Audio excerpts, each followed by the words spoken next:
Donc, bonjour tout le monde et bon matin. J'espère que vous allez bien, par la grâce de Dieu. Est-ce qu'on est beaucoup plus nombreux cette semaine que la semaine passée? Et c'est normal. Hein? On a eu toute une bordée de neige la semaine passée, mais c'est derrière nous. Donc, aujourd'hui, évidemment, on poursuit notre série dans la Confession baptiste de Londres de 1689. Et ce matin, on va terminer la section qui traite des doctrines sur les Écritures. Jusqu'à maintenant, je vous rappelle brièvement, on a vu ensemble la doctrine de la révélation divine. On a vu ensemble la doctrine de l'inspiration des Écritures, comme quoi que Dieu a supervisé le processus pour que ce soit vraiment sa parole, ultimement, qui soit là. On a vu la doctrine de l'inhérence des Écritures, comme de quoi la Bible est vraiment sans erreur, étant donné que Dieu l'a inspirée. Et on a aussi vu la doctrine de l'autorité des Écritures, comme de quoi, étant donné que c'est la parole de Dieu, qu'il ne peut pas mentir, qu'il connaît toutes choses, donc son témoignage, sa parole est authentique, autoritaire et véritable. Et ce matin, on va voir ensemble la doctrine de l'interprétation des Écritures. Parce qu'avouez que ce serait quand même vraiment décevant si, en tant que chrétien, on affirmait seulement que Dieu s'est réellement révélé, que Dieu a vraiment inspiré la Bible qu'on a aujourd'hui, que sa parole est donc autoritaire, que préserver la Bible jusqu'à nous, mais que finalement, on ne peut pas vraiment comprendre ce qui est écrit. Avouez que ce serait décevant de tout affirmer les premières sans affirmer qu'on peut comprendre ce que vous voulez dire. Hein, on serait genre sinon des chrétiens agnostiques, c'est-à-dire qui disent que Dieu s'est bel et bien révélé, mais qu'il s'est révélé à nous d'une manière incompréhensible, hein, que finalement on ne peut pas vraiment le connaître, ni lui, ni sa parole, ni sa volonté, ou quoi que ce soit.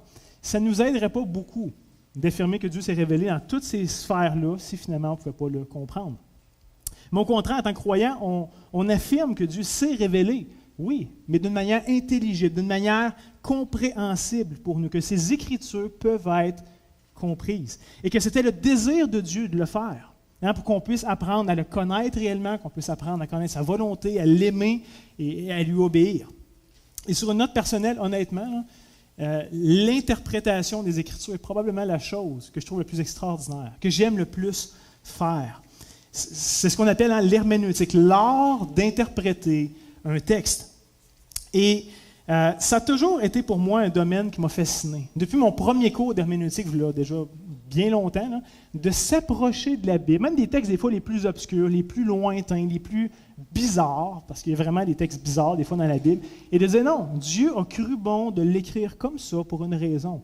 Et ça avait un but. Et d'essayer de découvrir ce but, de voir comment Dieu se révèle ou révèle sa volonté, comment ça s'est appelé nous transformer. Il y a quelque chose de fascinant, je trouve, dans tout ça. Hein, si on prend pour acquis que Dieu s'est révélé pour qu'on puisse le connaître, ça prend tout son sens de s'arrêter pour prendre le temps de scruter la Bible, d'être attentif, d'être diligent lorsqu'on le lit, et pas le lire simplement comme un livre banal ou quelconque. D'ailleurs, juste avant d'aller plus loin, avant que j'oublie, pour ceux qui ont pas eu les feuilles de questions dans les bulletins, comme mon bulletin ce matin, je l'ai reçu, mais il n'y a pas de feuilles de questions dedans. Si vous aimeriez avoir les feuilles de questions et que vous ne l'avez pas reçu, faites juste lever la main et Lucie va vous les partager. Des fois, pour ceux qui aiment suivre et écrire. Là. Donc, d'entrée de jeu, j'aimerais juste pouvoir dire que lorsqu'on parle de l'interprétation de la Bible, il y a un grand paradoxe qu'il faut considérer. Hein? Un simple enfant peut comprendre le message de la Bible et en être réellement transformé. C'est vrai. Mais en même temps, le plus intelligent, le plus compétent des théologiens peut consacrer sa vie entière, littéralement, à l'étude de la Bible sans jamais la connaître et la comprendre pleinement. C'est un grand paradoxe quand on y pense. Hein, qu'un simple enfant, que le plus simple des individus qui a jamais existé dans le monde peuvent comprendre la Bible, mais que le plus grand érudit n'en fera jamais le tour, malgré tout le temps qu'il va passer à scruter ce livre-là. Je veux dire, il y a peu de livres qui peuvent se vanter de produire ce genre d'effet-là. Hein? Assez accessible pour un enfant, mais tellement quand même quelque chose que le plus grand des érudits ne saura pas tout maîtriser, la Bible. Et lorsque je pense à comment comprendre la Bible, je pense toujours à ce texte dans le livre des Actes, hein, où Philippe, l'évangéliste, va poser une question à l'eunuque éthiopien. Vous rappelez-vous de la question que Philippe va poser à l'eunuque qui lit le livre d'Ésaïe? Exactement. Hein, lisons le texte ensemble pour ceux qui sont peut-être moins familiers, en Acte 8, les versets 26 à 31. On y lit « Un ange du Seigneur, s'adressant à Philippe, lui dit « Lève-toi, va du côté du midi, sur le chemin qui descend de Jérusalem à Gaza, celui qui est désert. » Et il se leva et partit. Voici un Éthiopien, un eunuque, ministre de Candace, reine d'Éthiopie, et surintendant de tous ses trésors. Ici, on ne parle pas d'un deux de pique. On parle de quelqu'un d'instruit, de connaissant, de capable. Il gère toute la fortune de la reine d'Éthiopie. Okay? Donc, c'est quelqu'un ici qui a une éducation, qui a un certain standing, un certain prestige. Verset 28, s'en retournait assis sur son char et lisait le prophète Ésaïe. L'Esprit dit à Philippe, avance et approche-toi de ce char. Philippe accourut et entendit l'Éthiopien qui lisait le prophète Ésaïe. Et il lui dit, et ça c'est la fameuse question, comprends-tu ce que tu lis? Et il, en parlant de l'eunuque, répondit, comment le pourrais-je si quelqu'un ne me guide? Et il invita Philippe à monter avec lui et à s'asseoir. Avez-vous remarqué que malgré que l'eunuque était un homme instruit, un homme intelligent, un homme capable, il avait quand même de la misère à comprendre le texte d'Ésaïe. Pour lui, ce n'était pas évident, puis pas nécessairement super facile. Et pas parce qu'il était niaiseux, mais simplement parce qu'Ésaïe a écrit d'un point de vue juif. Ésaïe était un juif. Il écrivait avec des références juives. Et il écrivait à des juifs qui vivaient plusieurs centaines d'années avant le moment où l'eunuque lisait son texte. Donc, il y avait ici une barrière historique, une barrière culturelle et peut-être même une barrière linguistique entre l'eunuque et le texte d'Ésaïe. Mais lorsque Philippe est venu pour lui expliquer les différents éléments qu'il ne comprenait pas, ces différentes barrières qui s'étaient mises entre le texte original et lui qui le lisait, alors, lorsque Philippe est venu lui expliquer ça, ces certains éléments qu'il ne comprenait pas, l'eunuque n'a pas seulement juste compris vaguement les grosses lignes. Non, il a vraiment compris de quoi il était question. Et il a fini par croire et il a fini par être baptisé. Si on lisait le texte, c'est ce qu'on verrait. Et parfois, nous, la réalité, c'est qu'on est confronté aux mêmes barrières que l'eunuque pouvait avoir. On est confronté à des barrières culturelles, à des barrières religieuses, à des barrières historiques, à des barrières linguistiques et peut-être même d'autres. Parce que les auteurs de la Bible n'ont pas écrit au Québec en 2019. Fait qu'il y a toutes sortes de barrières, des fois, entre ce que l'auteur a écrit au tout début et nous. Mais par la grâce de Dieu, ça ne veut pas dire qu'on ne peut pas comprendre la Bible. Ça veut juste dire, par contre, qu'on a peut-être besoin de faire un peu d'effort pour bien comprendre le message de la Bible, pour bien adresser ces barrières-là. Et il y a une autre chose que j'aimerais dire et rendre très claire en commençant la prédication. Nous sommes tous, sans exception, des interpréteurs. Nous sommes tous des gens qui interprétons. Ce n'est pas réservé à une élite, ce n'est pas réservé à des pasteurs, ce n'est pas réservé à qui que ce soit. Nous sommes tous des interpréteurs. Qu'on s'en rende compte ou non, on est constamment en train d'interpréter. Lorsque vous parlez avec quelqu'un, vous interprétez ce qu'il vous dit. Vous interprétez son langage verbal, son langage non verbal. Lorsque vous écoutez une chanson, c'est une interprétation que vous en faites. Lorsque vous regardez un tableau ou une œuvre d'art ou un film, vous interprétez. Lorsque vous lisez un livre, une revue, lorsque vous lisez le journal, peu importe, ou même la Bible, vous interprétez ce qui est écrit. Et c'est d'ailleurs même ce que vous êtes en train de faire au moment même où je vous parle. Vous interprétez les paroles que je suis en train de vous communiquer. En vrai, on le fait tellement souvent qu'on ne se rend même plus compte qu'on le fait. C'est comme respirer. On ne se rend pas compte qu'on respire. Peut-être que là, vous dites, hey, je respire dessus, puisque là, j'en parle, mais en général, on ne s'arrête jamais à penser, je suis en train de respirer, ça se fait tout seul. Même chose pour l'interprétation. Du moment qu'on est en interaction avec quelqu'un ou quelque chose, on interprète. Donc, la vraie question, ce n'est pas se demander, êtes-vous un interprète ou non? Vous êtes un interprète.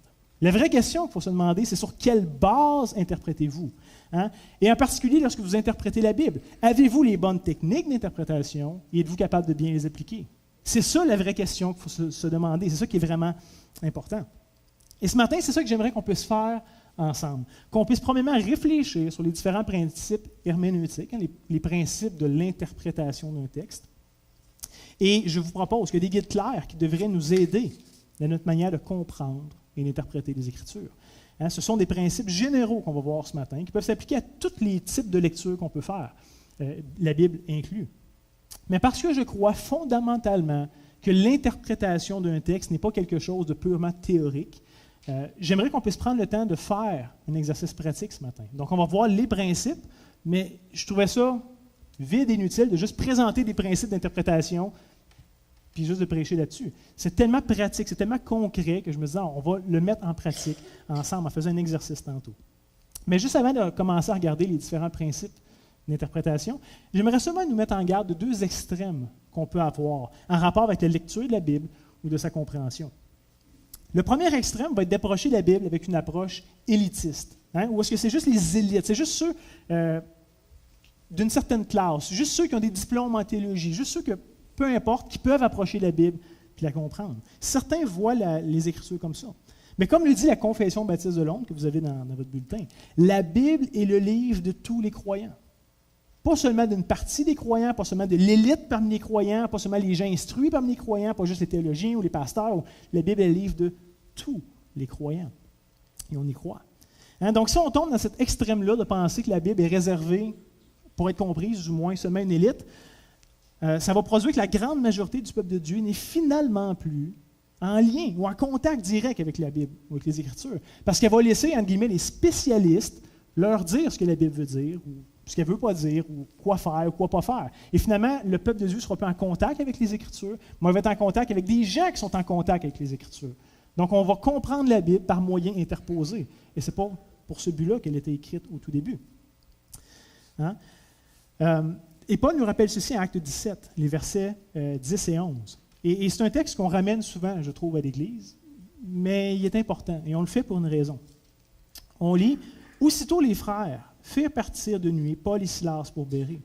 Lorsqu'ils furent arrivés, ils entrèrent dans la synagogue des Juifs. » Et ici, Luc va nous donner un petit commentaire intéressant, qu'il n'était pas obligé de nous donner, mais qu'on peut apprendre beaucoup. Il va nous dire au verset 11, « Ces Juifs, donc de Bérée, avaient des sentiments beaucoup plus nobles que ceux de Thessalonique. » Il ne fait pas juste nous dire, nous affirmer ça, il va nous dire pourquoi. Hein? Ils reçurent la parole avec beaucoup d'empressement, donc c'est une bonne chose, et ils examinaient chaque jour les Écritures pour voir si ce qu'on leur disait était exact. Donc ces Juifs-là recevaient avec empressement l'enseignement de Paul, c'est bon, mais malgré que c'était l'apôtre Paul en personne qui enseignait, il ne gobait pas tout naïvement. Il allait voir, est-ce que c'est fidèle aux Écritures? Hein? Et ils sont loués pour ça, d'avoir des sentiments plus nobles. Donc, de grâce, lisez régulièrement les Écritures. C'est important. Soyez tous et toutes des étudiants des Écritures. Comme je vous dis, ce n'est pas réservé à une élite seulement, c'est le livre du peuple de Dieu, point. Donc, ne soyez pas des gens naïfs qui gobent tout ce qu'on leur dit sans vérifier. Des fois, les choses que vous aimez entendre, qui vous font du bien, qui vous réconfortent, qui vous flattent dans le sens du poil, peuvent être fausses, même si vous aimez les entendre et que ça vous fait du bien. Et les choses que vous n'aimez pas entendre peuvent être vraies quand même. Donc, fiez-vous pas juste à votre opinion des choses ou à est-ce que j'aime telle ou telle personne, fait que ce qu'il dit est vrai. Allez voir. Tout ce qu'il dit, est-ce que c'est vrai ou est-ce que ce ne l'est pas? Ce sont les Écritures qui tranchent. Hein? Donc, lisez la Bible par vous-même. Mais après avoir dit ça, j'aimerais aussi présenter l'autre extrême, c'est-à-dire d'avoir une approche naïve ou simpliste face aux Écritures. La réalité, c'est que la Bible contient beaucoup de passages difficiles. Et la Bible ne s'en cache pas. La Bible affirme que certains passages sont difficiles. Hein, la Bible, en vrai, c'est un livre aussi assez complexe. C'est un gros livre. Ce n'est pas un feuillet de 4-5 pages. C'est un gros livre qui aborde des sujets, des fois, un peu difficiles. Hein. On ne connaît pas vraiment Dieu. On n'est pas capable de le connaître, à part du fait que c'est révélé à nous. Mais même là, ça a besoin d'être réfléchi, puis analysé, puis pensé. Hein, Pierre va nous dire ceci en 2 Pierre, chapitre 3, versets 15 à 17. Il va écrire « Croyez que la patience de notre Seigneur est votre salut. Comme notre bien-aimé frère Paul vous l'a aussi écrit selon la sagesse qui lui a été donnée. C'est ce qu'il fait dans toutes les lettres où il parle de ces choses dans lesquelles il y a des points difficiles à comprendre et dont les personnes ignorantes et mal affirmées tordent le sens, comme celui des autres Écritures pour leur propre ruine. Vous donc, bien-aimés, qui êtes avertis, mettez-vous sur vos gardes, de peur qu'entraînés par l'égarement des impies, vous ne veniez à déchoir de votre fermeté. » Il y a un avertissement clair, ce que Pierre fait. Donc, de penser que de lire la Bible et de bien l'interpréter se fait facilement et sans effort est quelque chose de dangereux, en plus d'être complètement faux. La Bible elle-même affirme le contraire. Hein? Et lorsqu'on parle ici de bien interpréter, on ne parle pas de comment je me sens par rapport au texte.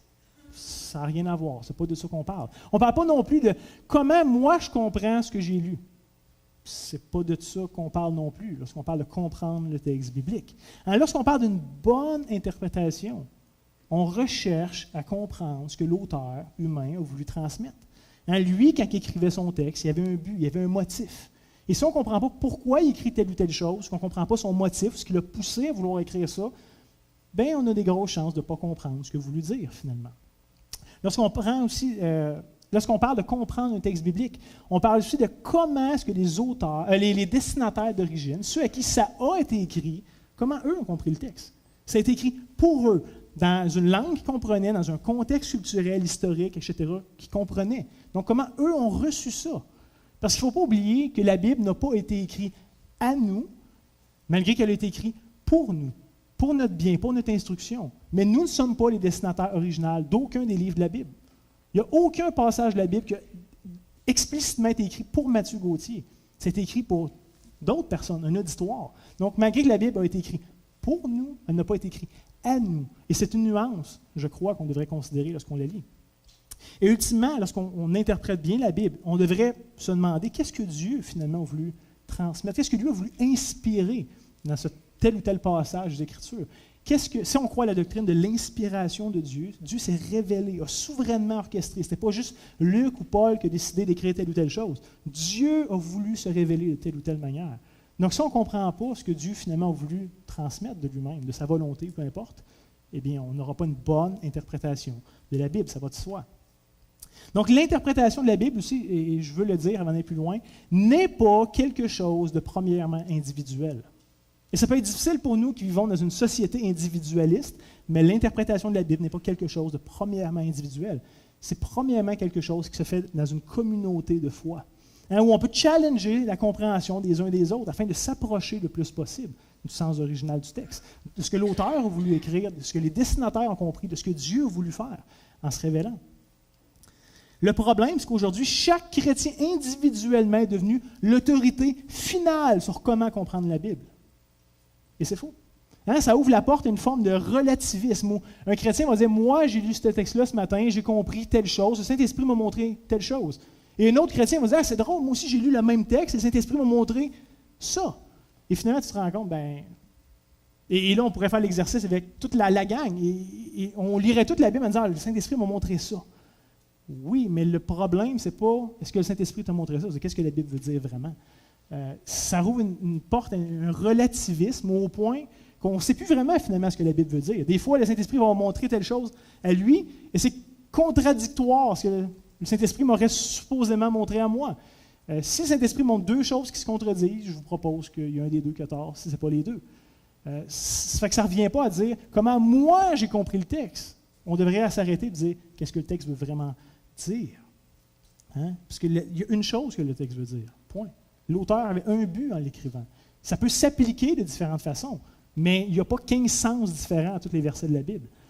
C'est un danger, je pense, d'ouvrir la porte dans ce genre de choses-là. Donc, je vous propose que l'équilibre entre les deux extrêmes, ou la sagesse entre ces deux extrêmes-là, se trouve quelque part entre la position que c'est réservé pour une élite et l'autre position qui dit non, c'est facile, puis n'importe qui est facilement capable de la lire. Quelque part entre les deux se trouve un équilibre. De premièrement, être capable aussi de reconnaître qu'il y a des croyants qui sont beaucoup plus équipés pour étudier et approfondir la Bible que d'autres. C'est faux de penser qu'on part tous sur le même dénominateur commun. Dieu ne nous a pas donné, nous a pas fait pareil, ne nous a pas donné les mêmes dons, les mêmes capacités, les mêmes expériences, les mêmes appels, les mêmes ressources.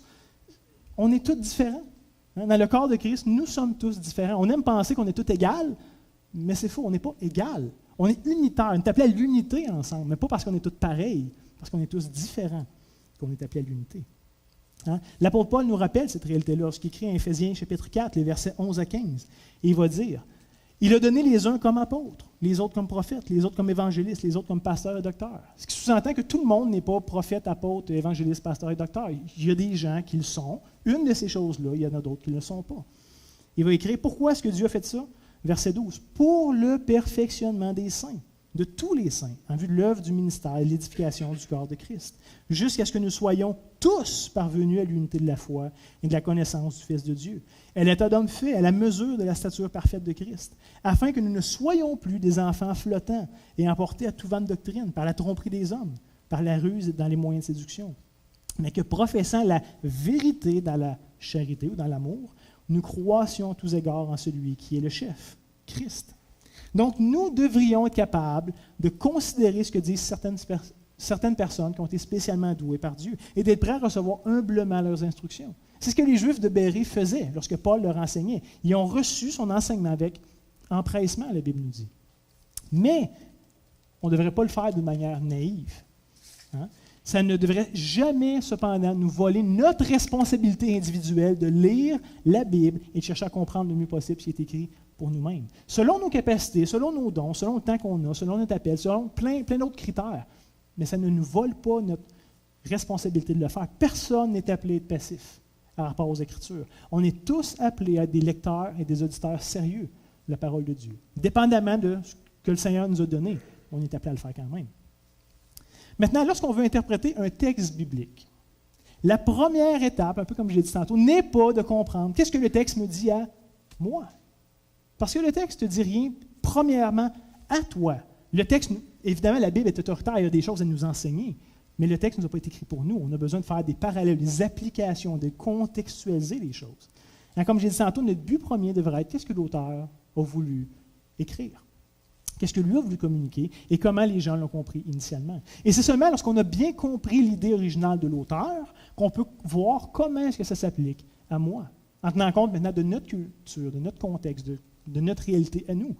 Hein? Mais si on n'a pas compris ce que le texte voulait dire à l'origine, bien, on a 100% de chance de mal interpréter ou de mal contextualiser ce que le texte veut dire à moi. On a besoin de comprendre ce qu'il voulait dire à l'origine pour voir comment ça fait un pont vers notre réalité à nous. Et c'est pour ça que les spécialistes de l'interprétation biblique, et ce n'est pas récent, on travaille l'histoire de l'Église, ça a été défendu comme ça, proposent une approche historico-grammatico-historique. Donc, pour ceux qui ont les feuilles de notes, là, c'est une des réponses. Donc, une approche historique, une approche grammaticale, une approche culturelle. Pourquoi? Parce que l'histoire, la langue et la culture devraient être prises en considération pour nous aider à bien comprendre le contexte dans lequel écrit l'auteur. Hein? Lui, il écrivait des choses qui, pour lui, étaient évidentes. Pour ses destinataires, c'était évident, c'était leur réalité. Mais qui, pour nous, à cause des années qui nous séparent, à cause de la culture qui a changé, à cause de toutes sortes de choses, c'est plus évident. Donc, d'une approche historico-grammatico-culturelle, nous aide à se remettre dans le bain de l'auteur. Et on a beaucoup plus de chances de bien comprendre ce qu'il a voulu dire. Sinon, notre plus grand danger lorsqu'on lit la Bible va être, et surtout en tant que Nord-Américain qui se voit comme tellement intelligent, tellement bon, puis ceux qui nous ont précédés sont tellement pas intelligents, puis tellement pas évolués, puis il n'y avait pas Internet, puis tout, fait que, par la force des choses, ils étaient niaiseux. Ça, c'est la pensée un peu postmoderne, ce qui est faux. Mais notre plus grand danger va être de lire la Bible et d'approcher un texte avec une idée préconçue. Nous, on sait ce qui est bien, ce qui n'est pas bien, ce qui est vrai, ce qui n'est pas vrai. Hein, on va déjà s'attendre de ce que le texte veut dire. Et finalement, le danger, ça va être qu'on impose notre compréhension du texte.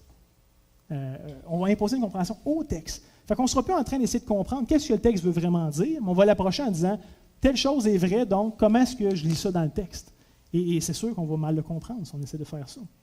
Mais on devrait essayer de mettre nos préconceptions, nos préférences, nos lunettes culturelles de côté le plus possible pour qu'on puisse s'approcher du texte de manière neutre. Et je sais que la neutralité n'existe pas. Hein, c'est une utopie. Personne n'est neutre. On est tous influencés par quelque chose. On a toutes des préférences, des idées, un background. Tout le monde a ça. Personne n'est neutre. Mais on devrait essayer d'être le plus neutre possible lorsqu'on approche les Écritures. Donc, ceci étant dit, voici maintenant les principes de base qui nous aident à interpréter la Bible. Et peut-être vous allez dire, quoi, c'est juste ça? C'est donc bien facile, c'est donc bien comme banal. Je sais. Regardez quand même. Comme je vous rappelle, ce sont des principes généraux que je donne. Si vous aimeriez aller plus loin, puis ce matin, je ne voulais pas tout tomber dans les nuances, une petite affaire super pointue puis précise. Si vous aimeriez aller plus loin, il y a des cours d'herméneutique qui se donnent à l'Église, il y a des ressources écrites. Si ça vous intéresse, venez me voir, ça va vraiment me faire plaisir. Mais on ne parlera pas, par exemple, des genres littéraires dans la Bible et toutes ces choses-là. On reste dans les principes généraux, mais que je prétends que si on maîtrise bien juste les principes généraux, beaucoup de choses vont être claires. Donc, premier principe, observer le texte et lui poser les bonnes questions. On veut identifier le contexte dans lequel l'auteur a écrit. On va poser des questions du genre, de quoi est-il question? C'est quoi le sujet de ce texte-là? De quoi ça parle? Ça parle-tu de la sainteté? Ça parle-tu d'une loi nutritionnelle de l'Ancien Testament? Ça nous parle-tu de Dieu qui a fait quelque chose dans l'histoire? De quoi ça parle? Qui sont présents? Est-ce qu'il y a des gens spécialement qui sont présents durant l'action ou pas? Où se passe l'action? Et ce n'est pas tous les textes qui vont nous dire, qui vont répondre à toutes les questions. Mais souvent, quand le texte prend la peine de mentionner une de ces choses-là, on devrait le considérer. Une autre des questions, c'est quel est le but de ce texte? Pourquoi est-ce qu'il a été écrit? Est-ce que ça a été pour répondre à une question que les gens avaient? Est-ce que ça a été pour décrire une situation qui s'est passée? Est-ce que ça a été pour enseigner une vérité, pour reprendre une erreur que les gens croyaient? Ça a-t-il été pour rapporter un dialogue entre deux personnes? Donc, de quoi nous parle le texte, pourquoi ça a été écrit, c'était quoi le but. Deuxième principe va être de préciser le sens de certains mots compliqués ou de certains mots-clés dans le passage qu'on veut étudier. Parce que des fois, il y a un mot qui peut revenir à plusieurs reprises et l'auteur veut mettre une emphase dessus. Donc, ce n'est pas mauvais nécessairement de s'arrêter et d'essayer de comprendre pourquoi tu veux mettre une emphase. Qu'est-ce que toi, tu comprenais par ce mot-là? Hein, comme par exemple, le mot « écœurant » peut avoir plusieurs significations possibles. Si je vous dis juste cette semaine, c'était écœurant. Vous n'avez aucune idée de savoir si je vous parle de quelque chose de positif ou quelque chose de négatif. Vous ne savez même pas à quoi écœurant fait référence. Hein? Si je vous dis cette semaine, j'ai mangé un gâteau, c'était vraiment écœurant. Bien, vous comprenez, c'était bon. Hein? Si je vous dis cette semaine, j'ai changé la couche de ma fille, c'était écœurant. C'est le même mot, utilisé avec le même ton, mais ça change toute la signification. Hein? Donc, il faut faire attention. Un danger serait de toujours imposer la même définition à un mot. Il y a des mots qui peuvent vouloir dire différentes choses, et c'est le contexte qui va le déterminer. Alors, par exemple, le mot « logos », qui est un mot bien connu hein, en grec, on l'entend souvent, hein, mais « logos » veut pouvoir signifier une parole, un écrit, un mot, l'alphabet, un verbe, une lettre. Des fois, c'était attribué à une personne, à Jésus-Christ, et encore d'autres applications. Donc, il y a des mots qui ont un champ sémantique très large. Fait qu'il faut faire attention. Et c'est le contexte qui détermine le sens d'un mot. Et ce n'est pas nous qui disons « Ah, ce mot-là veut toujours dire ça », fait qu'on l'impose au texte. Non, des fois, le texte n'utilisera pas ce mot-là de telle ou telle façon. C'est le contexte qui nous aide à comprendre le sens du mot. Un autre exemple serait peut-être le mot « propitiation ». Pour nous qui vivons au 21e siècle, c'est un mot un peu flou. Hein, ce n'est pas un mot d'usage courant. Malgré que c'est un vrai mot français, là, on ne l'utilise pas souvent et son sens peut facilement nous échapper. Tandis que pour le juif de l'Ancien Testament, qui entend ce même mot, propitiation, pour lui, ça vient avec tout un bagage. Il sait très bien de quoi est-ce qu'on parle. Pour lui, ça fait partie de sa vie de tous les jours. Il y a une bonne compréhension du mot. Donc, c'est important pour nous de prendre le temps de comprendre l'usage d'un mot qui nous semble flou et de ne pas essayer de lui imposer la compréhension moderne qu'on peut avoir. Hein, on sait quand on étudie l'histoire du langage que les mots, des fois, changent de signification avec le temps. Donc, ce que ça veut dire pour nous aujourd'hui, ça ne veut pas tout à fait dire ce que ça voulait dire pour les destinataires à l'origine. Donc, de prendre le temps de s'assurer qu'on a la bonne compréhension des mots et pas dire « Ah, propitiation, je sais que ça veut dire à peu près ça, puis je l'impose au texte. » Peut-être, vous avez raison, ou peut-être que vous manquez un peu la profondeur de ce qui est discuté ici ou autre chose. Et autre chose à mentionner aussi, le mot ou l'expression, est-ce qu'il est au sens propre ou au sens figuré? Et des fois, ça peut faire toute une différence. Hein, des fois, dans la Bible, on va lire « Et le bras de l'Éternel s'élève avec puissance ». Est-ce que l'Éternel a un bras physique et visible? Non, on le sait. Mais si on ne comprend pas que c'est une figure de style qui est utilisée ici, on va en tirer des mauvaises conclusions. Donc, la Bible utilise 1001 figures de style différentes, hein, des métaphores, des allégories, des épigrammes, des hyperboles et plus. Si on ne s'arrête pas à savoir, est-ce que, quand la Bible parle de telle façon, est-ce que c'est une figure de style, est-ce que c'est figuré ou est-ce que ça devrait être littéral? On peut arriver à toutes sortes de compréhensions étranges aussi. Maintenant, troisième principe, comprendre la phrase en elle-même.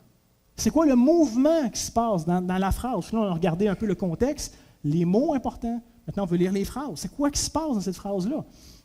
Hein, des fois, Paul va écrire des phrases qui sont extrêmement longues. Et dans nos versions francophones, on va mettre plusieurs versets, puis il va y avoir différents, une petite phrase, un point, puis ça peut couvrir des fois 4, 5, 6 versets. Dans l'original, Paul, c'est une seule et même phrase. Donc, il y a toute une idée, il y a tout un mouvement dans ce qu'il écrit. Fait, qu'est-ce que cette phrase-là veut dire? C'est quoi le mouvement qui se passe? Qu'est-ce qu'on est en train de comprendre de cette phrase-là? Quatrième principe, de comprendre la phrase dans le reste du paragraphe, dans le reste du passage étudié. Cette phrase-là en rapport avec les autres phrases. Parce que ce n'est pas juste des phrases indépendantes. Il est en train de construire son idée à travers plusieurs phrases qui met bout à bout. Donc, comment est-ce que cette phrase-là qu'on regarde connecte avec les autres? Comment est-ce que chaque phrase qu'on est en train d'étudier contribue à l'idée du texte original? Cinquième principe, comprendre la phrase et le paragraphe dans l'ensemble littéraire étudié. Chaque ligne, chaque paragraphe d'un livre, de la Bible, contribue à un but. Hein? Ça serait bizarre que tu écrives un livre puis que tu parles au début de ton enfance, après ça tu nous parles de l'enfance d'un autre, puis après ça tu parles de, je sais pas, une connaissance que tu as sur la construction, puis tout ça, il n'y a aucun lien. Personne ne fait ça. Quand tu écris quelque chose, que ce soit un article de journal, un livre ou la Bible, Ça a été écrit pour un but. Fait que comment est-ce que tout ce que je suis en train de lire contribue dans l'ensemble du livre à construire l'idée de l'auteur? Et sixièmement, dans le cas de la Bible, on veut comprendre la phrase, on veut comprendre le paragraphe et le livre que je suis en train de lire à la lumière du reste des Écritures. Hein? On ne prétend pas que la Bible, ce sont 66 livres complètement indépendants qui n'ont rien à voir les uns aux autres. Au contraire, on croit que la Bible est une unité littéraire. Malgré que c'est vrai qu'Ésaïe écrivait des choses particulières qui lui étaient propres, mais on peut prendre ce qu'Ésaïe nous révèle et l'appliquer avec d'autres livres dans l'Ancien Testament, avec d'autres livres du Nouveau. Les auteurs du Nouveau Testament sont toujours en train de faire ça, de faire des citations, des fois de 4-5 livres différents de l'Ancien Testament et d'en présenter une application. Donc, il y a des liens qui unissent tous les livres de la Bible. Hein, de comprendre ce que les théologiens ont appelé des trajectoires. Comment est-ce qu'un sujet précis est développé en rapport avec toute la Bible? Et comment est-ce que ce passage-là va contribuer à notre compréhension générale de ce que Dieu a voulu révéler dans ses Écritures? Et je vous dirais qu'en général, si on prend le temps de bien faire ces 6 étapes-là, qui sont simples, le texte devient beaucoup plus évident. Le problème, ce n'est pas qu'on ne sait pas quoi faire. Le problème, ce n'est pas qu'on n'est pas capable de le faire. Le problème, c'est qu'on est peut-être trop lâche pour prendre le temps de le faire. Hein? C'est beaucoup plus facile d'ouvrir la Bible le matin et de dire, bon, ben, qu'est-ce que Dieu tu me dis aujourd'hui? On lit une couple de versets. Vous dites, bon, moi, c'est ça, je comprends.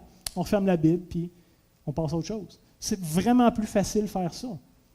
Mais ce n'est peut-être pas la meilleure manière. Hein? Une autre chose aussi qui peut nous limiter dans les 6 étapes simples que je viens de vous présenter, c'est un manque de ressources. Des fois, pour bien comprendre un mot, ben, ça nous prend un dictionnaire. Hein? La connaissance n'apparaîtra pas magiquement dans notre tête. C'est une connaissance qui est extérieure à nous. Si je ne le sais pas, je ne le sais pas. Puis il n'y a aucune façon que je le sache, à moins d'aller le chercher ailleurs. Donc, d'avoir un dictionnaire. Hein, des fois, dans le cas de la Bible, d'avoir un bon livre d'introduction. Des fois, qui nous présente le contexte culturel, religieux, politique à l'époque de tel livre de la Bible. Ça nous aide à se mettre dans le bain, puis dans la peau de l'auteur, dans la peau des auditeurs. Ce n'est pas une connaissance qui va apparaître magiquement. On a besoin d'aller chercher cette connaissance-là ailleurs. Donc, ceci étant dit, commençons maintenant notre exercice pratique. Où est-ce qu'on va pouvoir mettre ensemble, d'une façon concrète, les 6 principes mentionnés. Et d'ailleurs, c'est toujours l'exemple que je donne lorsque j'enseigne mon cours sur l'interprétation des paraboles. C'est un exemple classique, super le fun, super accessible et qui présente bien l'interaction avec les différents principes qu'on a vus. Fait que si vous avez déjà pris mon cours, ben, c'est quelque chose qui devrait vous sonner familier. Pour l'exercice ce matin, on va lire ensemble la parabole du bon Samaritain. Et c'est probablement un des enseignements de Jésus les plus connus, les plus répandus, et en même temps un des textes bibliques qui a été le moins bien interprété de toutes. C'est la réalité. Dans notre société, on utilise encore même l'expression « un bon Samaritain ». Et qu'est-ce que désigne un bon Samaritain dans notre société? Comment? Quelqu'un qui fait du bien, quelqu'un qui vient en aide à une personne en détresse. Un bon Samaritain, c'est quelqu'un qui aide, quelqu'un qui est disponible pour ceux qui ont des besoins. Et c'est comme ça qu'on le comprend. Mais juste la manière avec laquelle on utilise cette expression-là dans notre société traduit notre incompréhension de ce que Jésus a vraiment voulu dire à l'origine. Et justement, à cause que cette expression-là est aussi répandue, puis qu'on sait l'expression socialement, qu'est-ce qu'elle veut dire, bien, on passe souvent à côté de ce que Jésus a voulu enseigner lorsqu'on lit le texte. Parce qu'on impose au texte ce qu'on sait déjà qu'il veut dire, puis on ne lui laisse plus la liberté de parler librement. Hein? On lui impose ce qu'il faut qu'il dise. Fait que quand on lit le texte, ben, on lit ce qu'on veut bien voir, plutôt que de le laisser parler. Donc, lisons ensemble la parabole. Je vous invite à tourner dans Luc chapitre 10, les versets 25 à 37. On va passer le reste du temps de prédication dedans. Je vous laisse quelques secondes pour tourner et on va lire la parabole.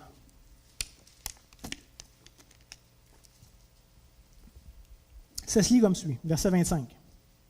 Un docteur de la loi se leva et dit à Jésus pour l'éprouver, « Maître, que dois-je faire pour hériter de la vie éternelle? » Jésus lui dit, « Qu'est-il écrit dans la loi? Qui lis-tu? » Il répondit, « Tu aimeras le Seigneur ton Dieu de tout ton cœur, de toute ton âme, de toute ta force et de toute ta pensée, et ton prochain comme toi-même. » « Tu as bien répondu, lui dit Jésus, fais cela et tu vivras. » Mais lui, voulant se justifier, dit à Jésus, « Qui est mon prochain? » Jésus reprit la parole et dit, « Un homme descendait de Jérusalem à Jéricho. Il tomba au milieu des brigands qui le dépouillèrent, le chargèrent de coups et s'en allèrent, le laissant à moitié mort. Un sacrificateur qui, par hasard, descendait par le même chemin, ayant vu cet homme, passa outre. Un lévite qui arriva aussi dans ce lieu, l'ayant vu, passa outre. Mais un Samaritain qui voyageait Étant venu là, fut ému de compassion lorsqu'il le vit. Il s'en approcha et banda ses plaies en y versant de l'huile et du vin, puis le mit sur sa propre monture et le conduit à une hôtellerie. Il prit soin de lui. Le lendemain, il tira 2 deniers, les donnant à l'autre, et dit, « Aie soin de lui, et ce que tu dépenseras de plus, je le rendrai à mon retour. » Verset 36. « Lequel de ces 3 te semble avoir été le prochain de celui qui était tombé au milieu des brigands? » « C'est celui qui a exercé la miséricorde envers lui, répondit le docteur de la loi. Et Jésus lui dit, « Va, et toi, fais de même. » Donc, juste avant qu'on puisse commencer à faire l'exercice ensemble, j'aimerais juste vous présenter rapidement l'interprétation qu'a faite Augustin de cette parabole-là. Et Augustin a interprété de manière allégorique, c'est-à-dire chaque élément de la parabole représentait quelque chose d'autre. C'était une manière très commune à son époque de comprendre les Écritures, en particulier les paraboles. Donc, Augustin dit ceci. L'homme qui descendait de Jérusalem à Jéricho représentait Adam. Jérusalem, évidemment, est la cité céleste, et Jéricho, qui littéralement veut dire la lune, représente la mortalité d'Adam. Donc, Adam part de la cité céleste vers la cité de la mortalité. Les brigands représentent évidemment Satan et le démon. Lorsqu'il le dépouille, ça veut dire qu'il lui enlève son immortalité. Il le rue de coups en le persuadant de pécher. Il le laisse à demi-mort, c'est-à-dire il laisse vivant au niveau physique, mais mort spirituellement, donc à demi-mort. Le sacrificateur, les Lévites, représentent le sacerdoce de l'Ancienne Alliance. Le Samaritain représente nul autre que Jésus-Christ lui-même. Lorsqu'il bande ses plaies, c'est-à-dire qu'il lui ôte le joug du péché. Lorsqu'il met de l'huile sur ses plaies, ça représente l'espérance du croyant. Le vin, tant qu'à lui, représente l'exhortation à travailler, donc à faire des bonnes œuvres. Lorsqu'il le met sur sa monture, la monture représente la chair même de Christ incarné. Lorsqu'il l'amène à l'autel, l'autel représente l'Église. L'hôtelier n'est nul autre que l'apôtre Paul en personne. Lorsque on parle du lendemain, on parle de la résurrection. Et lorsqu'il donne 2 deniers à l'hôtelier, c'est un pour la promesse de la vie actuelle et l'autre pour la promesse de la vie à venir. Vous avez tous déjà vu ça dans la parabole du bon Samaritain, right? C'est évident, c'est ça. Mais à première vue, quand même, l'interprétation semble biblique. Il n'y a rien là-dedans qui est faux. Tout ce qui est dit est vrai et présenté d'une façon ou d'une autre dans les Écritures. Fait que c'est pas faux. Ça retrace même les grandes lignes de l'histoire de la rédemption. Mais je vous propose, c'est quand même plusieurs petits problèmes en rapport avec cette interprétation-là. Lorsque Jésus donne la parabole, la croix n'a pas eu lieu et donc Christ n'est pas ressuscité. Donc, de parler de la résurrection au même titre qu'on nous on le comprend aujourd'hui après la croix, pas sûr. La Pentecôte n'a pas eu lieu, donc l'Église n'existe pas. Le Saint-Esprit n'a pas été donné aux croyants. Donc, personne n'a jamais compris que le pauvre gars qui se fait prendre pour emmener à l'autel, que l'autel, c'est l'Église. Ça n'existait pas. C'était complètement inconnu. Paul ne fait pas encore partie de l'histoire. Il n'est même pas converti. Fait que de comprendre l'hôtelier comme étant Paul, impossible. Personne n'a jamais compris ça non plus. Et lorsque Jésus donne la parabole, c'est pour répondre à la question « Qui est mon prochain ?» posée par le docteur de la loi. Donc, l'interprétation finale qu'on en fait ne répond même pas à la question posée par Jésus. Donc, il me semble impossible que les auteurs aient pu comprendre cette interprétation-là. Ça serait surprenant, du moins, qu'ils aient compris ça. Ça ne se pouvait pas. Ils ne pouvaient pas comprendre les points de référence que Jésus faisait, si c'est vraiment ça qu'il a dit. Parce que Jésus parlait de choses qui n'étaient pas encore arrivées, puis qu'il n'y avait aucun moyen, eux, de comprendre, de connaître. Donc, pour ces raisons-là, on devrait rejeter ce genre d'interprétation-là de la parabole du bon Samaritain. Par contre, ceci étant dit, je joue une petite parenthèse rapide, je ne suis pas en train de vous dire qu'il ne faut pas lire ce qu'Augustin a écrit. Au contraire, Augustin vaut la peine d'être lu. Il a été un des grands docteurs de l'Église et vraiment utile, jusqu'à aujourd'hui encore. Et ses écrits méritent d'être lus. Il ne faut pas se limiter au fait qu'il a interprété d'une façon allégorique la parabole du bon Samaritain pour dire donc tout ce qu'il écrit n'est pas bon. C'est faux, au contraire, on devrait considérer tout ce qu'il dit. Fermez la parenthèse. Donc maintenant qu'on a bien ri avec cette interprétation-là un peu loufoque, faisons nos devoirs. C'est une chose de dire c'est pas ça que ça veut dire, mais encore faut-il savoir ce que ça veut dire. Donc commençons. Et n'oublions pas que Luc, ici en tant qu'auteur, celui qui a écrit, cru bon d'écrire cette parabole-là que Jésus a donnée, Luc va nous donner tous les détails nécessaires dans son écrit pour qu'on puisse le comprendre. Luc aurait pu ajouter du matériel, il aurait pu ôter des choses qu'il a écrites. Il avait le choix d'écrire ce qu'il voulait pour accomplir son but, n'est-ce pas? Donc, les détails qu'il nous donne sont importants à venir en compte. Luc a par contre pas cru bon de nous dire où est-ce que Jésus est quand il dit ça. C'est toujours la nuit. Ce genre de détails-là géographiques, Luc ne le donne pas. À d'autres reprises dans son évangile, il va les donner, et c'est important de les tenir en compte dans notre interprétation, parce que ça change un petit peu les choses, mais pas dans ce cas-ci. Selon le contexte qu'il nous donne, on peut voir que les disciples étaient présents, que Jésus, évidemment, était présent, c'est lui qui donne la parabole, qu'il y a un docteur de la loi. Il semble sous-entendre qu'il y avait une foule, ou au moins d'autres personnes. Ce serait bizarre que le docteur de la loi était tout seul, puis qu'il se soit levé de nulle part quand Jésus enseignait ses disciples. Probablement, qu'il y avait d'autres gens, mais ce n'était pas nécessaire de savoir qui ils étaient pour la parabole ici. Luc nous dit aussi qu'est-ce qui a amené Jésus à donner cette parabole-là. Un maître de la loi se lève pour poser une question à Jésus au verset 25, c'est ce qu'on voit. Et la question est, que dois-je faire pour hériter de la vie éternelle? Luc aussi prend la peine d'ajouter un petit détail assez intéressant lorsqu'il mentionne le fait que le docteur de la loi se lève. Il va dire que ce docteur de la loi-là a posé la question à Jésus pour l'éprouver ou pour le mettre à l'épreuve. C'est un détail que Luc n'était pas obligé de nous donner, mais qui donne déjà un ton au texte. Et à ce point-ci, c'est important de se poser les bonnes questions. Qui est un docteur de la loi? C'est qui ça, ce gars-là? Qu'est-ce qu'il fait dans la vie? Les auditeurs de l'époque l'auraient su de facto. Ils savaient très bien c'était quoi un docteur de la loi. Ça faisait partie de leur quotidien. Mais pour nous, ce n'est pas nécessairement clair. Mais si on faisait nos devoirs correctement, on verrait qu'un docteur de la loi est simplement une personne qui était un spécialiste de la loi mosaïque, donc la loi que Dieu a donnée à Moïse. Ce sont eux qui donnaient l'interprétation de la loi de Moïse, étant donné que c'était les experts, et qui ne donnaient pas juste l'interprétation, mais aussi l'application pour le peuple juif du temps de Jésus. Donc, c'est des gens extrêmement importants. Non seulement est-ce qu'ils connaissaient la loi par cœur, puis c'était l'heure d'Adam, mais ils l'interprétaient et ils l'appliquaient pour que tout le peuple le respecte. Donc, c'est des gens assez importants en Israël. Et en général, si vous connaissez bien les évangiles, puisqu'on veut considérer les autres écrits de la Bible en parallèle, si vous connaissez bien les autres évangiles, vous savez que les docteurs de la loi, en général, ne s'entendent pas très bien avec Jésus. Relation un peu conflictuelle, régulièrement, ça s'envoie des petites pines d'un côté et de l'autre. Donc, ce n'est pas surprenant ici que ce docteur de la loi-là ait voulu tendre un piège à Jésus. On ne devrait pas être surpris en tant que lecteur. Mais Jésus, en tant que gentleman, va prendre le temps de répondre à la question du gars, verset 26. Il va lui dire, « Qu'est-il écrit dans la loi? Qui lit-tu? » Et c'est important pour nous de comprendre, c'est qu'il y a un revirement dans la situation. Il y a une grande ironie qui se passe dans le texte. Parce que c'est le docteur de la loi qui voulait piéger Jésus en lui posant une question, et il se trouve pogné à répondre à sa propre question, à son propre piège. Mais il se retrouve à répondre selon la loi.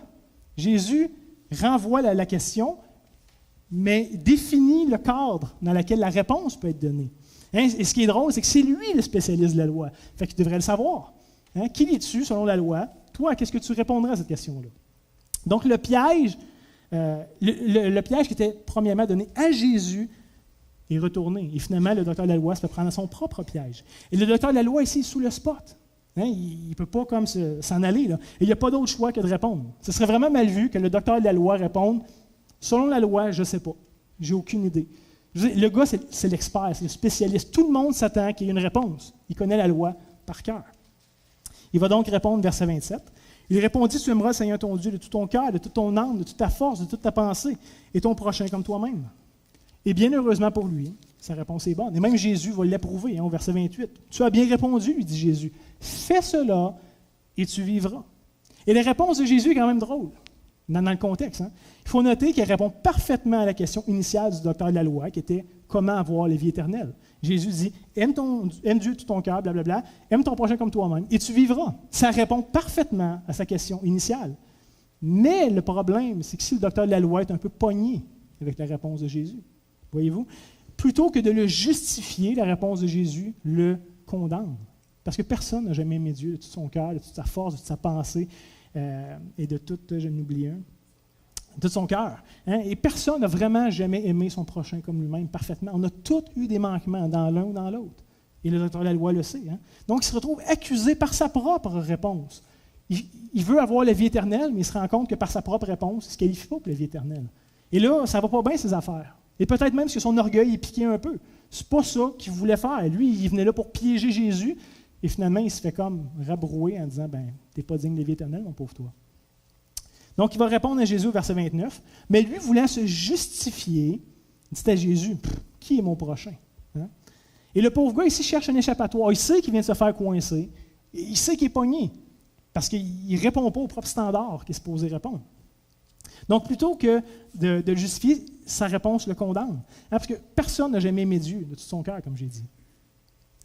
Et en sous-entendant ici que l'identité de son prochain est floue, bien, ça lui évite d'avoir à vraiment aimer son prochain d'une manière concrète. Hein? C'est facile d'aimer son prochain théorique, son prochain qui a un grand P, quelqu'un qui ne représente pas personne. C'est facile. Mais c'est autre chose d'avoir à le faire d'une manière concrète. Et à ce stade-ci, c'est peut-être pas de mauvais, juste pour s'arrêter et d'essayer de comprendre de quoi c'est question par le mot prochain. Hein, le mot grec utilisé ici est plésion, qui peut vouloir dire différentes choses. On peut parler d'un voisin, d'un semblable, ou comme la majorité de nos versions bibliques vont le faire, d'un prochain. C'est-à-dire d'une personne non déterminée, mais qui fait partie de notre entourage. Okay? Mon prochain n'est pas quelqu'un qui habite en Chine, ou du moins pas aujourd'hui, pas en ce moment. C'est quelqu'un de notre entourage, mais un peu indéterminé. C'est les trois sens que peut avoir ce mot ici. Et jusqu'à ce moment-là, Jésus répond de cette façon-là. Et regardez bien à quelle question Jésus va répondre par sa parabole. Hein? Qui est mon prochain? C'est ça le contexte immédiat qui amène Jésus à répondre et à donner son histoire. Et c'est important pour nous de comprendre que Jésus a inventé une parabole pour répondre à la question des auteurs de la loi. Jésus donne des détails qui sont pertinents avec le but qu'il poursuit. Il n'est pas limité à raconter les détails d'une vraie histoire. Jésus n'est pas en train de dire hey, « tu te rappelles-tu du gars? » Non, non. Il invente complètement. Il donne les points de référence qu'il veut pour bâtir le point qu'il veut faire. Et ça, c'est important pour nous de comprendre. Donc, tous les points de référence que Jésus donne devraient être pris en considération puisqu'ils contribuent à la conclusion qu'il veut produire. Jésus va premièrement parler d'un voyageur sur le chemin entre Jérusalem et Jéricho. Et pour nous, ça ne veut absolument rien dire. Je veux dire, vous ne connaissez pas le chemin de Jérusalem et Jéricho, right? À moins de déjà avoir été, puis même là, si vous êtes allé 2000 ans plus tard, ça se peut que ça ait changé un petit peu. Mais pour les auditeurs de Jésus, c'était une référence bien connue. Hein, c'est comme si je vous parlais de l'autoroute 55 entre Le Pont et la 20. Je n'ai pas besoin de vous dire que c'est une autoroute qui rencontre, vous le savez. Vous habitez dans le coin, vous l'avez certainement appris. Je n'ai pas besoin de vous dire que ça prend à peu près 20 minutes de se rendre du pont jusqu'à la 20 en prenant la 55. C'est tous des détails que vous savez, puisque vous habitez ici, puis vous l'avez utilisé, cette autoroute-là. Si je parlais à un Français ou un Africain ou à quelqu'un qui n'habite pas ici, il faudrait peut-être que je prenne la peine de lui mentionner, mais pas pour nous. Donc, à l'époque du 1er siècle, ici, le chemin entre Jérusalem et Jéricho était reconnu comme une route dangereuse, infestée de brigands et de voleurs, puisque c'était une route commerciale entre deux villes importantes, Jérusalem, qui était un centre important, et Jéricho. Donc, ça veut dire qu'il y avait beaucoup de marchands qui se promenaient avec la marchandise, qui valaient de l'argent. Fait que c'était une route dangereuse. Et habituellement, les gens, pour se prémunir de ça, voyageaient en groupe pour éviter les attaques. Quand tu es 50 à voyager ensemble, c'est gênant que 3-4 voleurs t'attaquent. Quand tu es tout seul à voyager, ben, les 3-4 voleurs ont facilement l'avantage, surtout on comprend. Donc, dans le contexte ici, ce n'est pas surprenant qu'une personne seule ait été une proie aussi facile pour les voleurs. Personne qui écoutait l'histoire de Jésus disait « Ben voyons donc, ça n'a aucun sens. » Mais non, tout le monde le savait, s'attendait à ça. Si tu voyages seul sur une route comme ça, tu as une chance de te faire prendre. Maintenant, deux autres personnages vont entrer en scène, un sacrificateur et un lévite. Et encore une fois, les auditeurs de Jésus comprenaient immédiatement de quoi c'était question ici. Ils savaient c'était quoi un sacrificateur et un lévite, ça faisait partie de leur vie de tous les jours. Ils savaient que ces deux personnes importantes. L'un en charge d'offrir les sacrifices au temple, le sacrificateur, et l'autre qui était en charge d'assister les sacrificateurs dans leurs tâches. Les Lévites avaient 1001 petites tâches reliées à l'exercice du culte de Dieu au temple. Et Jésus ici ne nous dit pas pourquoi est-ce que le sacrificateur, le Lévite, passe à côté de l'homme blessé sans rien faire. Et ce n'est pas important pour l'histoire.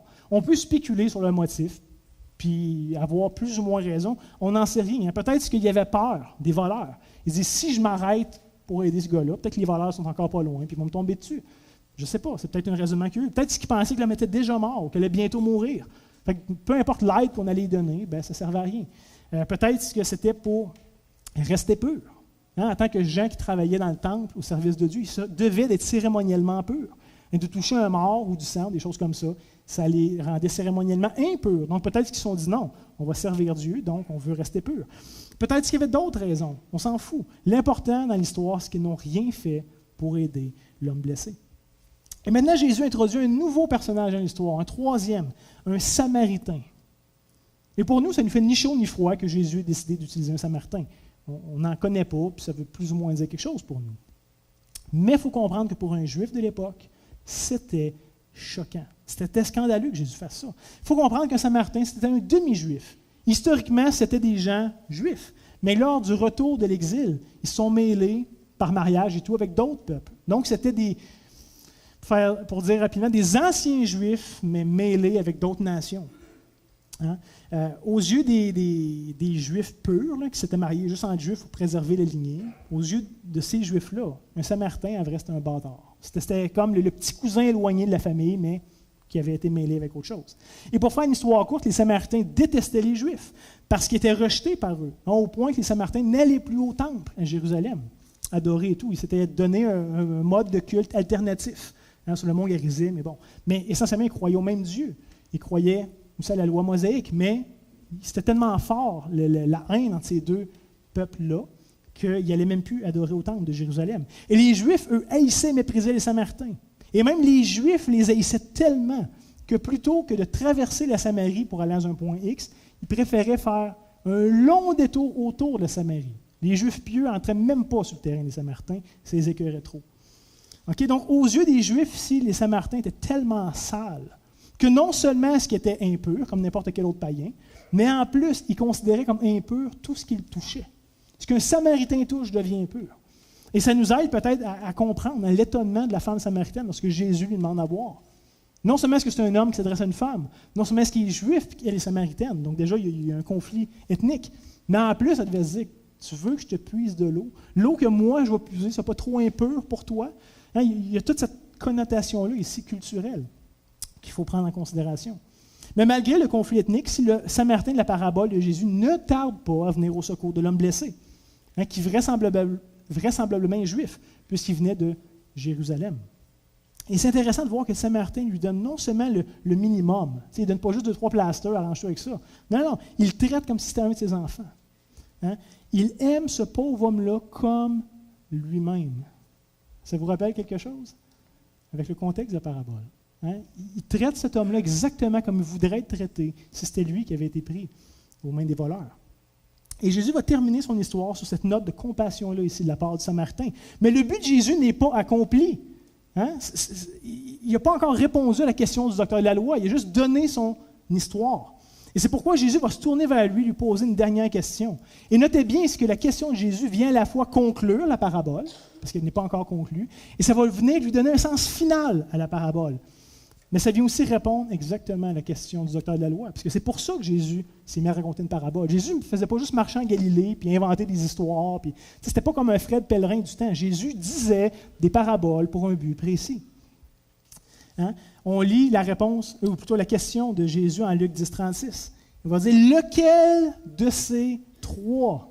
Et lorsqu'il fait référence aux trois, ici, il parle du sacrificateur, du lévite ou du samaritain. Lequel de ces trois-là te semble avoir été le prochain, ou le voisin, ou le semblable de celui qui est tombé au milieu des brigands? Jésus dirige volontairement le choix de sa question. Il ne laisse pas juste la question ouverte. Il dirige les choix de réponse possibles. Hein? Et vous remarquez que Jésus ne laisse pas le choix au docteur de la loi. Il le met dans une impasse par rapport à sa réponse. Et souvent, on comprend la parabole du bon samaritain comme ayant pour but de nous dire d'aider les gens qui sont en détresse. Hein, comme on le dit, c'est comme ça qu'on le comprend dans une société. Et que c'est ceux en détresse qui sont nos prochains. Souvent, c'est ce qu'on comprend. Et c'est certainement une bonne chose à faire. Je ne suis pas en train de dire qu'il ne faut pas le faire. Mais ce n'est pas du tout l'enseignement que Jésus donne ici dans la parabole. Avez-vous remarqué que ce n'est pas du tout le sens de la question de Jésus? Lequel de ces trois, donc entre le sacrificateur, le lévite et le samaritain, te semble avoir été le prochain de celui qui était tombé au milieu des brigands? Donc, celui qui est tombé au milieu des brigands ne fait pas partie du choix de réponse. Il ne peut pas être le prochain en question. Avez-vous remarqué? Donc, Jésus est catégorique. Pour le docteur de la loi, son prochain, c'est-à-dire celui qui devrait aimer comme lui-même, est un samaritain.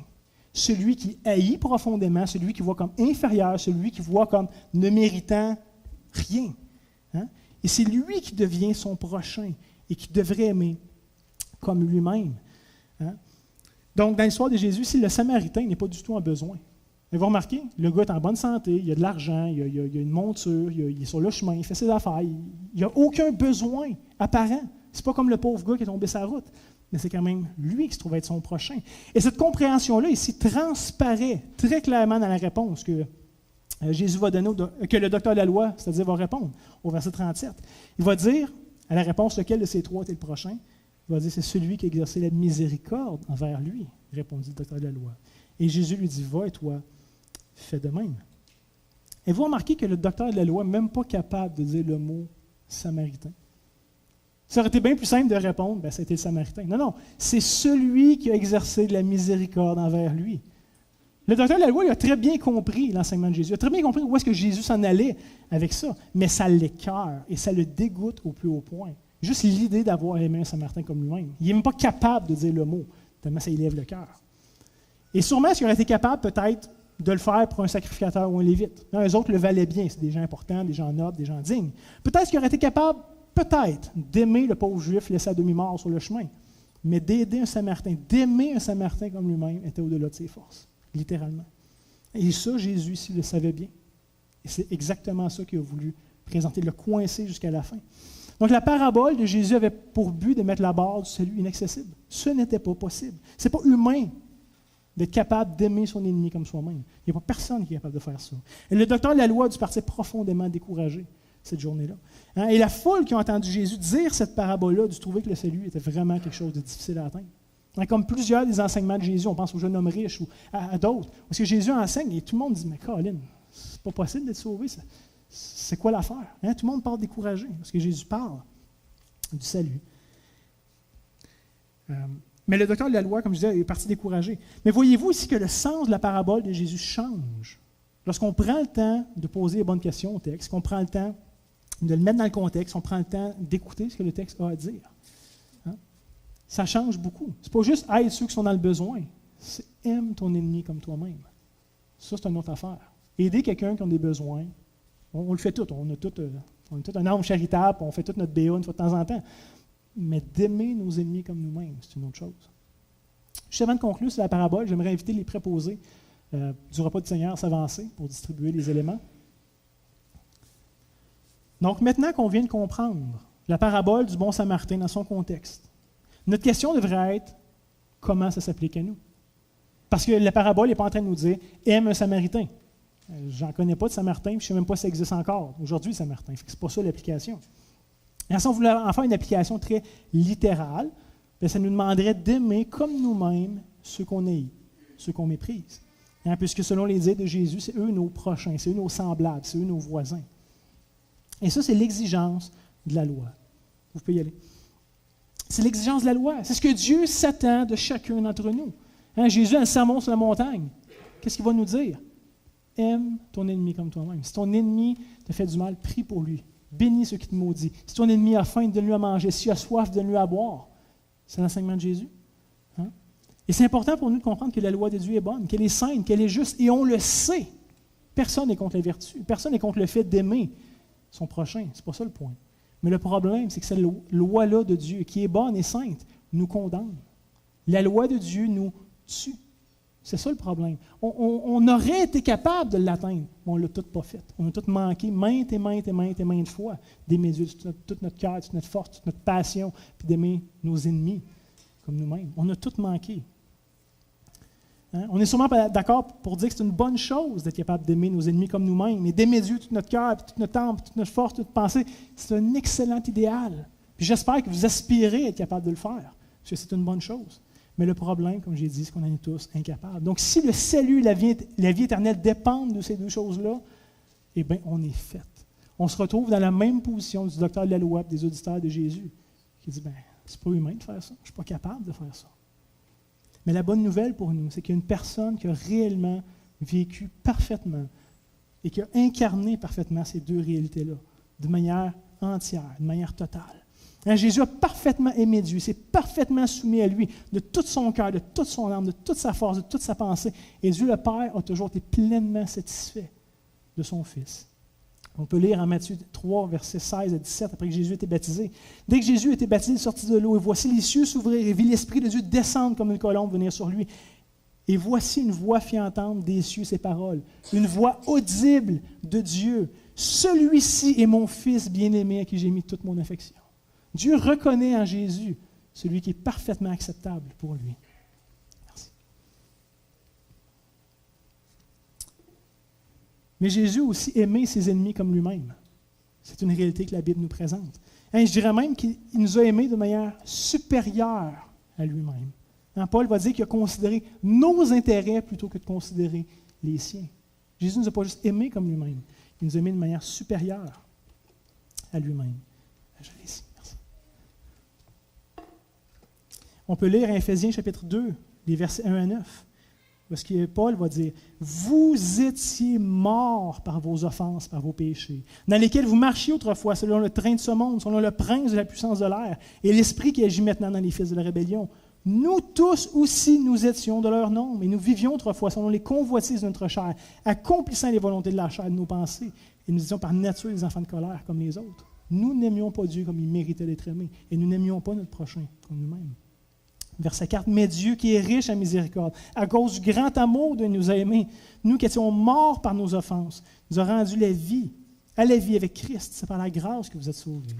Il nous a ressuscités ensemble, il nous a fait asseoir ensemble dans les lieux célestes en Jésus-Christ, afin de montrer dans les siècles à venir l'infinie richesse de sa grâce, par sa bonté envers nous en Jésus-Christ. Car c'est par la grâce que vous êtes sauvés, par le moyen de la foi. Et cela ne vient pas de vous. Et une maudite chance, parce qu'on a manqué tellement de fois. On n'atteignait pas les standards. Verset 9, ce n'est point par les œuvres, afin que personne ne se glorifie. Paul va écrire ceci en Romains chapitre 5, les versets 6 à 11. Il va dire, car lorsque nous étions encore sans force, au temps marqué, le Christ au temps marqué est mort pour des impies. À peine mourrait-on, peut-être, pour quelqu'un de bien, pour un homme de bien. Mais Dieu prouve son amour envers nous, parce que lorsque nous étions encore des pécheurs, Christ est mort pour nous. À plus forte raison, donc, maintenant que nous sommes justifiés par son sang, serons-nous sauvés de lui par la colère. Car si, lorsque nous étions ennemis, on était réellement ennemis de Dieu, nous avons été réconciliés avec Dieu par la mort de son Fils, à plus forte raison, étant réconciliés, serons-nous sauvés par sa vie. Et non seulement cela, mais encore, nous nous glorifions en Dieu par notre Seigneur Jésus-Christ, par qui maintenant nous avons obtenu la réconciliation. Ce qu'il nous faut réaliser, c'est que la conclusion de la parabole qu'on a vue ce matin est un arrêt de mort pour chacun d'entre nous, parce qu'on n'était pas capable d'accomplir cette loi qui était bonne. Mais grâce soit rendue à Dieu, qui nous a envoyé Jésus pour vivre la vie qu'on aurait dû vivre, pour mourir la mort, la séparation avec Dieu qu'on méritait. Ce matin, si vous êtes en Jésus-Christ, vous avez la vie éternelle. Et pas selon ce que vous avez fait ou non. Pas selon l'amour que vous avez vraiment été capable de donner à Dieu ou à votre prochain, mais selon les œuvres de justice de Christ. Et la Sainte Seine qu'on va prendre ce matin est un excellent rappel pour nous, qu'on était ennemis de Dieu, mais que par le sacrifice de Christ, on est maintenant rendu pur, on est maintenant rendu saint, qu'on est parfaitement acceptable et digne de s'asseoir à la table de Christ. Pas qu'on est digne par nous-mêmes, mais que Christ nous a rendus dignes et qui nous appelle à prendre part à sa table ce matin. Et c'est toutefois important de dire qu'on n'est quand même pas exempté d'aimer nos ennemis. C'est pas que maintenant, Christ l'a fait, je peux continuer à les haïr comme avant. Ce n'est pas le point. C'est quand même l'attente de Dieu à notre égard. Mais on ne le fait plus pour être sauvé. Ça, c'était réglé une fois pour toutes. On le fait maintenant par reconnaissance, par profonde reconnaissance de ce que Christ a fait. Parce qu'on sait c'est quoi être aimé alors qu'on était ennemi.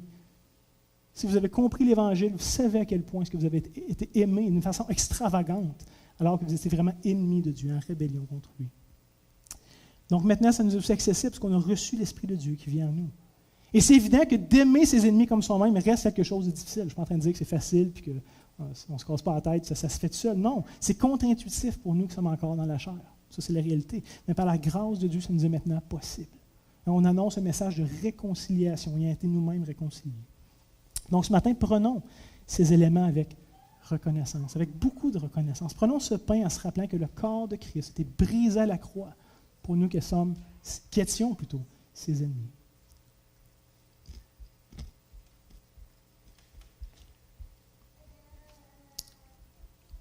Et prenons cette coupe qui représente le sang de Christ, qui a versé abondamment pour nous, pour qu'il puisse nous purifier et rendre notre cœur dur et insensible, capable d'accomplir la volonté de Dieu. Merci Seigneur. Prions ensemble.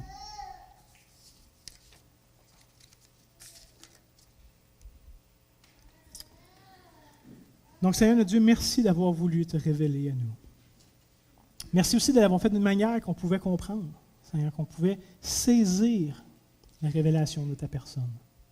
Seigneur, aide-nous à prendre très au sérieux l'étude de ta parole. On veut vraiment connaître, vraiment saisir ce que tu as cru bon de nous révéler. On ne veut pas le prendre pour acquis. Mais Seigneur, en même temps, s'il te plaît, garde-nous du danger de seulement connaître sans vivre.